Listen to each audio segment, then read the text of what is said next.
Greetings from Cyprus interiors. കഴിഞ്ഞ വീഡിയോയിൽ വീടിനകത്ത് സൂര്യരശ്മികൾ എത്തിക്കേണ്ടതിൻ്റെ ആവശ്യകതയായിരുന്നു വിഷയമാക്കിയത്. സൗരോർജ്ജത്തെക്കുറിച്ച് അതിൻ്റെ മറ്റൊരു ആംഗിളിനെ കുറിച്ചാണ് ഈ വീഡിയോ. വരും കാലങ്ങളിൽ സോളാർ എനർജി ഉപയോഗിക്കുന്നതിൽ നിന്ന് ആർക്കും മാറി നിൽക്കാൻ കഴിയില്ല. കാലത്തിൻ്റെ അനിവാര്യത ഏറ്റെടുക്കുന്നതാണ് ഈ വീഡിയോയുടെ ഉദ്ദേശം. സൂര്യ സർവദാ സർവസർവ എന്നൊരു ചിന്തയുണ്ട് ഋഗ്വേദത്തിൽ. സൂര്യൻ എക്കാലവും അങ്ങനെയുണ്ട് എന്നർത്ഥം. കൃഷ്ണനും ക്രിസ്തുദേവനും പ്രവാചകൻ സല്ലല്ലാഹു അലൈഹി വസല്ലം കണ്ട അതേ സൂര്യൻ്റെ ഊർജ്ജം നാം കൂടുതൽ ഉപയോഗിച്ചു തുടങ്ങേണ്ടിയിരിക്കുന്നു.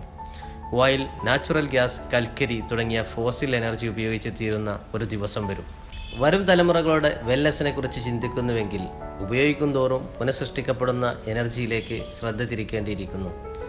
എത്ര തന്നെ ഉപയോഗിക്കുന്നതിനും ₹1 പോലും ചിലവില്ലാത്ത സൗരോർജ്ജം നമ്മുടെ ചുറ്റിലുമുണ്ട്. അത് സ്വീകരിക്കാൻ വേണ്ടിവരുന്ന ഉപകരണങ്ങൾ, ഇൻസ്റ്റാൾ ചെയ്യാൻ വേണ്ടി വരുന്ന ചിലവ് ലോങ് ടേമിൽ നോക്കുമ്പോൾ വളരെ കുറവാണ്.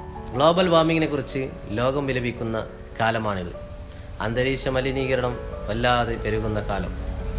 ഇവിടെയാണ് സോളാർ എനർജി, ക്ലീൻ എനർജി എന്ന കൺസെപ്റ്റിന് മൂല്യം കൈവരുന്നത്.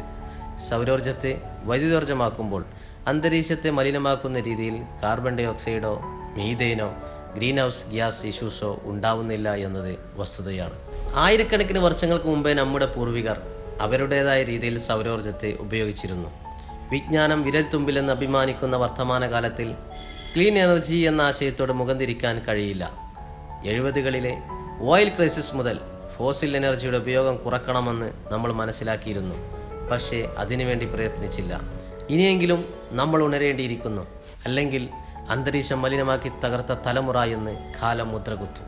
സൗരോർജ്ജം എന്ന ക്ലീൻ എനർജി ഉപയോഗിക്കുവാൻ എല്ലാവർക്കും കഴിയട്ടെ എന്ന് ആശംസിച്ചുകൊണ്ട് ഒരിക്കൽ കൂടി ഓർമ്മിപ്പിക്കുന്നു, സൂര്യ സർവദാ സർവസർവ.